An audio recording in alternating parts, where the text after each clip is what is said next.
Hello friends, welcome to my channel. हम last class में pronoun हमने स्टार्ट किया था। हम प्रोनाउन से कंटिन्यू करेंगे।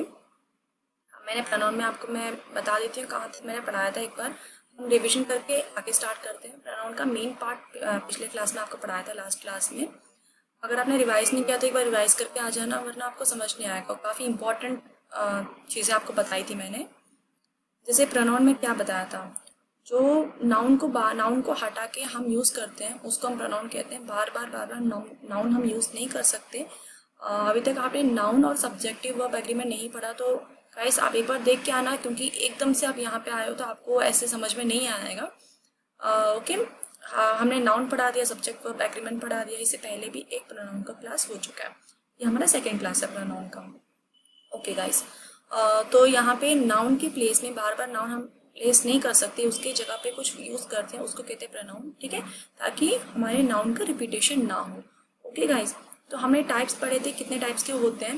मेनली 9 टाइप्स के होते हैं। तो हमने कैसे कैसे क्या क्या हमने पढ़ा था इसके बारे में। Personal noun, possessive noun, demonstrative noun, distributive, reciprocal, reflexive, ये सब हमने पढ़ा था। ठीक है, इसके बाद मैंने आपको एक बॉक्स याद करवाया था और समझाया भी था इसके बारे में, और इसी के बारे में पूरा क्लास हमारा चला था। सिर्फ इतना ही हमने पढ़ा था क्योंकि यही मेन है। इसके अलावा सब कुछ आ जाएगा अगर आपको ये आ गया तो। जल्दी से रिविजन करते हुए चलते हैं। 3 केस होता है, एक first person, second person, third person. ठीक है, फर्स्ट पर्सन में सिंगुलर प्लूरल होता है, सेकेंड पर्सन में सिंगुलर प्लूरल दोनों सेम ही होता है, थर्ड पर्सन में भी सिंगुलर प्लूरल दोनों अलग अलग होते हैं। ठीक है, अब फर्स्ट पर्सन में यहाँ ये हमारा प्रोनाउन है, पर्सनल प्रोनाउन। ठीक है, ये सब्जेक्टिव, ऑब्जेक्टिव, पॉसेसिव, और ये पॉसेसिव प्रोनाउन, ये पॉसेसिव एडजेक्टिव, पॉसेसिव प्रोनाउन है। ठीक है, हाँ, अब हम सबसे पहले देखते हैं फर्स्ट पर्सन में। अगर सब्जेक्ट में हम देख रही हूँ तो सिंगुलर है, मैं सिर्फ अपनी बात करूंगी। प्लूरल है, मेरी भी बात करूंगी, सामने वाले की भी बात करूंगी। ठीक है, मैंने ऐसे याद करवाया था आपको। तो यहाँ पे आई और प्लूरल में वी आ जाएगा। ऑब्जेक्टिव में मैं सिर्फ अपनी बात करूंगी तो मी, और ये एंड में ऑब्जेक्टिव यूज होता है, सब्जेक्टिव पहले यूज होता है। ये आपको मैंने डिफरेंस बताया था। ठीक है, और प्लूरल में मैं अपनी बात तो करूंगी, सामने वाले की बात करूंगी तो अस। पॉसेसिव एडजेक्टिव में माई और आवर, माइन, आवर्स। ठीक है, और यहाँ पे सेकंड पर्सन में दोनों सेम ही है। यू, मैं सामने वाले की बात करूँ, मैं अपनी बात यहाँ नहीं कर रही। यू, ऑब्जेक्टिव में यू, पॉसेसिव में यूअर्स, यहाँ पे योर्स। सिंगुलर में मैं थर्ड पर्सन की बात कर रही हूँ, लेकिन सामने वाला सिर्फ एक पर्सन होना चाहिए। ठीक है, या तो शी या तो ही। शी है तो हर होगा, ही है तो हिम होगा। शी हर है तो पॉसेसिव में हर आएगा, और पॉसेसिव प्रोनाउन में हर्स आएगा। ठीक है, वैसे ही हिम, हिज और हिज ही आएगा। यहाँ पे हिजिस नहीं आ सकता तो हिज आएगा। ठीक है, प्लूरल में सामने थर्ड पर्सन में बहुत लोग हैं, सिर्फ एक पर्सन में दो, एक से ज्यादा पर्सन है तो दे, देम, देयर एंड देयर्स। यहाँ तक हमने पढ़ चुके हैं। अगर आपको अभी भी समझ नहीं आ रहा तो एक बार मेरे को कमेंट बॉक्स में बताना। यहाँ तक आपको समझ में आ जाना चाहिए वैसे, क्योंकि बहुत इंपॉर्टेंट है यहाँ तक। ठीक है, अगर ये आपने पढ़ लिया तो पूरा प्रोनाउन आपका हो गया। चलो हम आगे चलते हैं। जैसे एक्टिव पैसिव में आपको थोड़ा सा बता देती हूँ। इसका अलग से हम चैप्टर में पढ़ेंगे, बस आपको लाइटली एक एग्जाम्पल लेके बता रही हूँ। आई टीच हिम, मैं पढ़ाती हूँ, सिंपली बोल दिया आई। ये एक्टिव वॉइस है, इसको पैसिव वॉइस में कैसे बोलेंगे, उसी को हम जब उल्टे फॉर्म में बोलते हैं उसको पैसिव वॉइस बोलते हैं। आई टीच हिम, इसी को अगर पैसिव वॉइस में बोल रही हूँ तो बोलूंगी ही इज टॉट बाय मी। ये मेरा पास्ट टेंस हो जाएगा। देखो सिंपली ये मेरा पास्ट टेंस हो जाएगा, और बाय मी, और पीछे ऑब्जेक्टिव यूज होगा। देखो मी यूज हुआ है, ऑब्जेक्टिव पीछे होता है ना। यहाँ पे मेरा आई आया था सब्जेक्टिव, पॉसेसिव में क्या हो गया, लास्ट में मी आ गया। ठीक है, यहाँ पे हिम था, देखो तो डिफरेंट समझो आ जाएगा। यहाँ पे हिम था और वो हिम यहाँ पे ही हो गया। जो हमारा सब्जेक्टिव है वो यहाँ पे आके ऑब्जेक्टिव बन जाएगा, और यहाँ पे जो ऑब्जेक्टिव है वो यहाँ आके सब्जेक्टिव बन जाएगा पैसिव में। ठीक है, यही डिफरेंस है एक्टिव पैसिव में। अब देखो आगे बढ़ते हैं। ये बहुत सारे एरर करेक्शन में आता है। इफ ऑल द 3 persons और 2 out of 3 persons come in the single sentence the order will be 2, 3, 1। ठीक है, जैसे you, he and I shall study for the exam. यहाँ पे यू जो है वो सेकेंड पर्सन है, जैसे मैंने आपको बताया था। ही थर्ड पर्सन है, आई मेरा फर्स्ट पर्सन है। 2, 3, 1 आया है। ठीक है, ऐसे ही होना चाहिए। ये आपको जो सेंटेंस है इसका अकॉर्डिंगली आपको पढ़ना पड़ेगा। ये ऑर्डर सेम ऐसे ही रहेगा, पहले सेकंड पर्सन, फिर थर्ड पर्सन, फिर फर्स्ट पर्सन। आप ये नहीं बोल सकते आई यू ही यू आई, ऐसे नहीं हो सकता, गलत हो जाएगा। एरर करेक्शन में हमेशा आता है, हर पेपर में एक तो आपको देखने को मिल जाता है ये सेंटेंस ऐसे। तो यहाँ पे सेकेंड 2 3 1 ऐसे आएगा, ठीक है। अब वैसे ही अगर फर्स्ट पर्सन नहीं है तो यही चलेगा, 2 3 आएगा। अगर थर्ड पर्सन नहीं है तो 2 1 चलेगा। अगर सेकेंड पर्सन नहीं है तो 3 1 चलेगा। लेकिन याद आपको ऐसे रखना 2 3 1, ठीक है, 2 3 1 आएगा। अब नेक्स्ट में देखते हैं। हाँ, एक और बात याद रखना इसी में, अगर हम अगर कहीं पे माफ़ी मांग रहे हो, किसी पे अपोलोजाइज कर रहे हैं, तो वहाँ पे फर्स्ट पर्सन पहले आना चाहिए, 1 2 3 आना चाहिए, ठीक है। तो ये 1 पहले आ जाएगा हमारा। नेक्स्ट में ये है an objective case comes after let, like, between and, but, except and, ये सब जब आ जाए, याद रखना let, like, between and, but, except, ये सब जब आ जाए तो इसके साथ आपको ऑब्जेक्टिव लगेगा, ठीक है। जैसे इसके पीछे ये जो भी वर्ड है इसके पीछे आपके ऑब्जेक्टिव लगेंगे। जैसे देखो, let me do this, there is no problem between her and me, between her and I यहाँ पे नहीं आ सकता था, याद रखना। ऐसे एरर करेक्शन में हमेशा आपको देखने को मिलता है। ये सब आपको ऐसे याद रख सकते हो, let, like, between and, but, except, ये सब जब आ जाए तो इसके पीछे आपके क्या आएंगे, ऑब्जेक्टिव ही आएगा। Let me do this example में, there is no problem between her and me, ठीक है। ये एक रूल हो गया। नेक्स्ट रूल में देखते हैं। आपको हर रूल याद रखने की जरूरत है, आपको ऐसे रट के याद नहीं होगा। आप डेली क्वेश्चंस करोगे तो आपको याद हो जाएगा। तभी मैं क्विज कराती हूँ।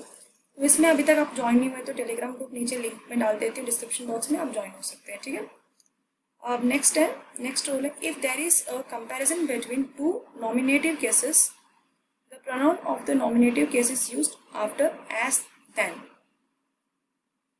जैसे यहाँ पे क्या बोला गया, अगर यहाँ पे हमारा कोई भी एस या देन के बाद ना हमारा सब्जेक्टिव यूज होना चाहिए, ठीक है। He is as fast as, I run faster than, या तो एस या तो देन, ऐसे जब आ जाए ना इसके बाद जो है वो हमारा क्या होना चाहिए। मैंने आपको बोला था हमेशा लास्ट में ऑब्जेक्टिव आना चाहिए, ठीक है। लेकिन याद रखना एस या देन आ रहा है तो उसके पीछे हमारा सब्जेक्टिव ही आना चाहिए, ये याद रखना, ठीक है। ऐसा क्यों? क्योंकि याद रखना सब्जेक्टिव ऑब्जेक्टिव कैसे होता है गाइस। यहाँ पे देखो, ये मेरा क्या है, ये मेरा ऑब्जेक्टिव सब्जेक्टिव है, ये मेरा सब्जेक्टिव है, तो यहाँ पे भी सब्जेक्टिव होना चाहिए। अगर आप सब्जेक्टिव चीज के साथ कंपेयर कर रहे हो तो आपको सब्जेक्टिव ही यहाँ बोलना पड़ेगा। He is as fast as me नहीं आ सकता क्योंकि मी मेरा ऑब्जेक्टिव हो जाएगा, ही मेरा सब्जेक्टिव हो जाएगा, ठीक है। अगर यहाँ ऑब्जेक्टिव होता तो यहाँ पे भी ऑब्जेक्टिव ही होता। यहाँ सब्जेक्टिव है इसलिए यहाँ पे भी सब्जेक्टिव होता है। ये कब के केस में, यह भी याद रखना, एस देन में, ठीक है। एस देन में जब कंपैरिजन की बात आती है तो आपको यहाँ पे जो है वही यहाँ पे आएगा।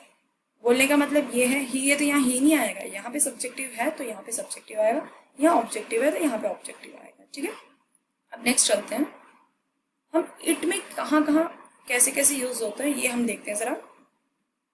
जैसे कि फर्स्ट रूल ये है, फर्स्ट पॉइंट ये है, it is used for non-living things, animals, infant and insects. They is a plural form of it. अब it का plural form पूछेंगे तो they हम सबको पता ही है। और कहाँ पे यूज होता है, कोई भी नॉन लिविंग थिंग या एनिमल या इन्फेंट या इंसेक्ट, ये सब जो होता है यहाँ पे हम it यूज कर सकते हैं, करते हैं। और इसी का प्लूरल फॉर्म में अगर यही अगर ज्यादा मात्रा में हो वहाँ पे हम they यूज करते हैं। America is the developed country, it is a super power, ठीक है। यहाँ पे developed country, it is a super power बोल रहे हैं तो यहाँ पे इट आएगा। सेकेंड यूज है तो फर्स्ट यूज बता दिया। अब सेकेंड यूज में ये है, it is use to denote time, weather, temperature. याद रखना कोई भी टाइम, वेदर, टेम्परेचर में कहीं पे भी डिस्टेंस, ये सब हम जब बताते हैं, डिनोट करते हैं तो वहाँ पे इट आएगा।